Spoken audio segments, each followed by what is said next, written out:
Hi, thank you so much for coming. Yeah, I'm Alice. I am, wait, let me just figure out if I can, okay, that works good. I am currently employed as the head of games at AirConsole. What that means is basically that I am in charge of what kind of games come to our platform, what kind of games we fund, and I take a bit of a producer role in helping these games get made. For the past few years, I was also working as a game developer, like making games for the platform itself. I studied game design at the Zurich University of the Arts, and so I have a rather generalist knowledge of game design with a bit of like insight into most areas. At AirConsole, I made the two games you see on the side. They're called Silly World Series and Dust Squad. So just like for a bit of background on me. I also have a project called The Main Quest, which is a website about horses in video games, which I'm just mentioning in case anyone wants to talk to me about horses afterwards. So I'll need to quickly explain what AirConsole is so I can properly get into like what we do and why. Essentially, we are a service, a website, an app where people can play local multiplayer games using their smartphones as controllers. So the game runs on one screen, but everybody uses their phone as a controller, which allows for very like spontaneous, casual gameplay where everybody's included regardless of the hardware you have, because everybody basically brings their own controller anyway. So we have a unique game catalog, meaning that we have a lot of games that were developed specifically for AirConsole and are exclusive, but also a bunch of ports that have been like brought to the platform. And I'm going to talk a bit more about how we do that in a moment. We just raised some money, which is really cool because about half of that is going into games, into new games that we want to make. And what I want to talk about today is mainly like, so where as a company do you decide to put such funds? Because we're basically playing in the big league with publishers and platforms like console, like the people that make consoles. But we're of course working with a much smaller team and a much smaller budget. We were four to five people for the past few years, and now we just grew to 7. And we are still looking for an Android engineer, by the way. If you're looking for a job, let me know. So, we know and we were always aware that any platform, whether it's hardware or software, lives and dies by its content, meaning like what games do you offer? Which meant that getting the best possible games was always a priority for us, and that's not really easy on a budget. So very early in 2016, we commissioned our first game that was developed for AirConsole specifically, and that cost us $10,000 at the time, which was Racing Wars, the one on the side. And right now, we are kicking off projects that have budgets between $100,000 and $250,000. So let's look at how we got there. Before I continue, I want to quickly show you an overview of like what game acquisition channels we use, so you can see how we got here. So basically, the first thing we did when we did not have a budget to just buy games, we started to build up a bit of a community. The platform is monetized via a subscription service, so we would tell developers, come to our brand new platform and publish your games there. Because we had to start with the content creation avenues that cost us the least.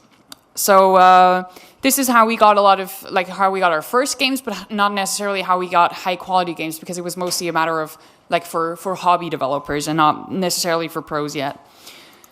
Then also really early on in late 2015, we launched the first game dev contest, meaning we let everyone send us games and we give some money out to the winners. That's how we got about our first 20 games or so. And one aspect of that was important, of course, was like to keep the conditions fair. So games devs keep all the rights to their games and they don't have to publish afterwards. Which has like also been a process like to learn, okay, so what do you have to pay attention to, like, or what is important in communication so that developers actually want to send you their games. And then after that, with a first positive reception of the platform, thanks to this cool bit of first content we had, we were able to raise more funds and spend it on games, which led to new avenues. One of that being ports, meaning games that were already published on console or mobile or PC, which allows us to get high quality games for relatively little money because they already exist. It's a very low risk acquisition channel because you can already judge how the game is going to look and how it's going to feel. Which is still something we do a lot. And finally, fully commissioned games where we give out a concept and a work for hire team or an indie studio doing commission work is implementing the game for us. This allows us to also get games that are really tailor-made for the AirConsole platform. Because since the platform uses smartphone controllers, not all the same game design considerations that apply to traditional consoles and gamepads apply. So this was really the way for us to get the games that would only be possible on AirConsole. And of course, having creative influence over the games is also can be really cool if you have the funds to pay for that. So with game budgets growing from around 20K in 2016 to around 70K last year, we kind of went from getting as much content as possible while having very small budgets to nowadays making sure that we actually get what we pay for and getting the appropriate increase in quality for the additional spending. So as a warning, this is where my time to prepare these slides ran out, and I just added fitting pictures of horses. Now that you know how we get games, let me try to explain you what are we looking for in studios.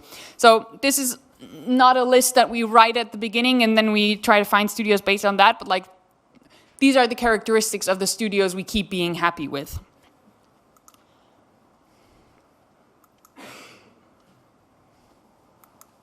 There we go. Sounds basic, I know. Professional conduct and communication. It's just how well put together is your portfolio? How well do you communicate? And I don't mean don't make a typo. I mean just being a professional in your communication. Again, it sounds like a no-brainer, but it's important to mention. We really like seeing resilience. So if you get turned down for a pitch, that's probably not because we don't ever want to hear from you again. It's because it might not have fit, or we might already be spending that money on something else. So we are currently moving forward with a studio that has pitched to us before several times, and the fact that they kept pitching to us is also something that lets us know, hey, they really want to work with us. That's something that gives us confidence in their motivation. Hello? Oh, there. Whoops. In terms of feedback, there's always room for discussion. There's always room for iteration. But at the end of the day, if we're paying a studio to implement something for us, there needs to be in the end, we need to also get what we're looking for, or otherwise we're not likely to work with the studio again. By proactive in terms of communication, I mean just basically if we ask for something, we want to hear something back, and it's always nice if the studio reaches out as well. If we don't feel like we have to ask after everything multiple times. There we go. Also one more point is that pitches and design documents are really just thought through, and it's always a bonus if we feel like you've done your homework. If it feels like you already know a little bit about what we're looking for. So, for example, all our communication says we prefer not to have games with joystick controls because on the smartphone they just don't feel that well. So, if you send us a pitch with smartphone controls, that's just kind of, did you really want to pitch to us, or is it just are you just writing to us because you're trying every platform and every publisher? So, any proof that you've done your homework is a good sign. I'm going to go through game characteristics kind of quickly because this is specific to AirConsole in a way. We need games that are easy to get into, quickly satisfying. We like bright, colorful visuals because it also helps us market the games really well. We're trying to rely on familiar concepts mostly because that's just what we see worse, because it's so casual. Like we cannot really, or a lot of the time we can't really spend a lot of time explaining to the user something entirely new. And of course it has to be suited to phone controllers. So what I mentioned about like not everything is suited. Like you cannot do a game that is super complex and uses every button of a gamepad. It's very hard to get something like that right on a smartphone controller. When I say this is what we want, like this is the characteristics we're looking for, it's not so much like we like that or we want that, but this is what we've been able to prove works on our platform. So if you pitch us some super complex, strategy RPG that uses 20 different buttons, it's not that we don't like that, it's just that that's not something we can sell. So really it's about like fitting a pitch to who you're pitching to. Risks that we generally have to watch out for and try to avoid wherever possible is sort of like being too experimental. We love to innovate and we love to try new stuff, but we have to do that on a small scale, because if we spend about $1 million on content, on games, we cannot gamble 250,000 of that away for a game that might not be fun. So like we have to rely on stuff that we can.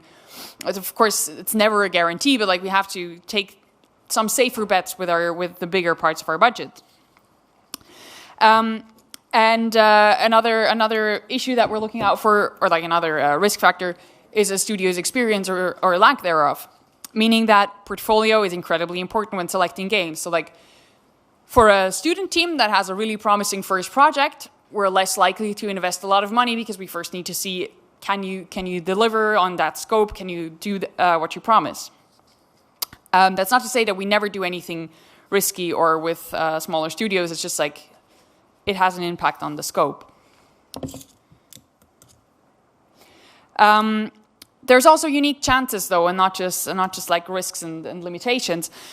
For developers, these are cool to know, and for us, it's of course important to emphasize these, which is again a process. Like, okay, so what is actually unique? Like, we know that we're unique in terms of game design and because of the hybrid setup, and in terms of some other factors. But compared to other publishers and platforms, what's actually interesting, I think, is that we prefer local multiplayer. So I've heard various publishers say that they try to avoid local multiplayer because there's always like a bit like this conception that it doesn't sell that well, or that it's very risky on traditional platforms. And for us, that's our bread and butter. Basically, we explicitly look for local multiplayer, which of course is interesting for devs who want to specialize in that. And we don't care quite as much about exclusivity. So when the big guys sponsor content and commission content from scratch, they will usually want exclusivity forever, or at least for a significant time. Whereas for us, it's just like we're not at a stage where that is the most important thing for us, which is cool for anyone who's already published their game somewhere or who is looking like for a multi-platform release.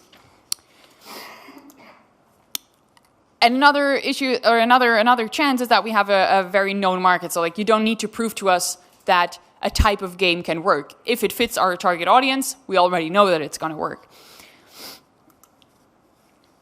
And a small game catalog means that there is a lot less competition. So some general tips I've tried to word these in a way that it doesn't just apply to AirConsole, but like if you're applying to a platform or a publisher and you want funding from them, or you want any sort of partnership that will help your game get seen, this is basically what we see a lot of people fail at. Even though like these tips may seem basic, but again, we've seen stuff. Know the platform and its offer. Regardless of whether you're pitching to a platform or a publisher, it always helps if you already know what they have and what they might be lacking. Again, it's doing your homework. If you can't find so easily like what they are looking for, or perhaps you feel like their current offer doesn't necessarily represent what they're looking for, ask. Anyone who's looking to give money to people will gladly tell you we're looking for this and that specifically. Be active and communicative, because of course, we want something from you, but you also want something from us. And just like having a certain amount of engagement and not having to run after every bit of information is generally a really good sign. Ask for feedback and apply it and listen to it. I've had developers tell me that, like, for example, that wasn't for a commission game, but it was like, I said, your game looks cool, but we are a casual platform and it's really hard to understand what we have to do. So please adjust it so it's easier to get into. And the reply that developer gave me was basically, no, it's actually easy. It's a really simple game. You don't have to, it's fine. And I was like, what? No, you have to listen. Like, you want something from me. If you want to publish your game on our platform, you should probably listen to what I have to tell you. Doesn't mean that there's no room for like disagreements and arguments and everything, but a certain basic level of working together. And this kind of mirrors the first two, but tailor your pitch to the person you're pitching to. Again, this sounds super generic, but if you just want to have your dream game on any platform possible, that's also of course a way to work in, but it might not be the thing that someone who has money for you is looking exactly what they're looking for. And attitude is very important. So like, we don't want anyone to we understand that people have bad days and everything, but we need to feel that you're motivated to work with us, and you need to just show a certain amount of, like, as I said, professional conduct and letting us know that you want to work with us and we don't want to run after you and like try to convince you every step of the way. So really, it's easy. You just give people what they want and they'll give you money. That's kind of the basic setup. But I hope this was I hope to be able to explain a little bit what people with money for games might be looking for.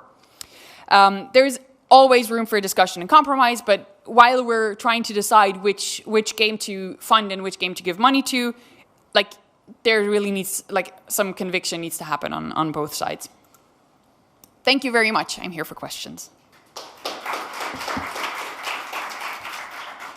Lovely stuff. Thanks very much, Alice. We have a minute or two before lunch for questions, and obviously we can go into lunch as well, you guys fancy, so hands up.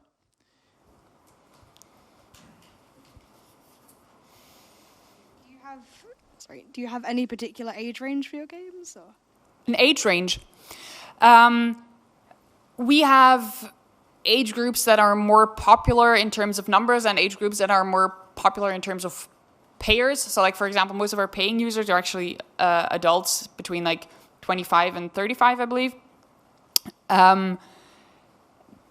We don't have a limit. So we also offer kids games, and we think there's room for a lot of stuff on the platform. Sorry, I don't know if this is a silly question or not, because I'm not overly familiar with AirConsole, but I wanted to ask you questions about how you actually go about developing games for that platform, because obviously using your smartphone as the controller comes with some difficulties. So is there like an API that you offer, or kind of support? Yeah. So basically we offer a JavaScript API and we offer a Unity plugin. So that's the most, like, the simplest way to get into. Yeah. I didn't focus on that right now, but like, developers can always, first of all, we have like a developer documentation online, and we are always available for support. So like, if you don't know where to start, you can always contact us. And that's regardless of whether you're already in a conversation about a game that's ongoing. This is pretty much, yes. I mean, of course, if you're a hobby developer with no portfolio, we might just point you toward our documentation and tell you, like, get started and we'll see. But we are definitely able and like willing to pick up conversations wherever they might happen. Thank you.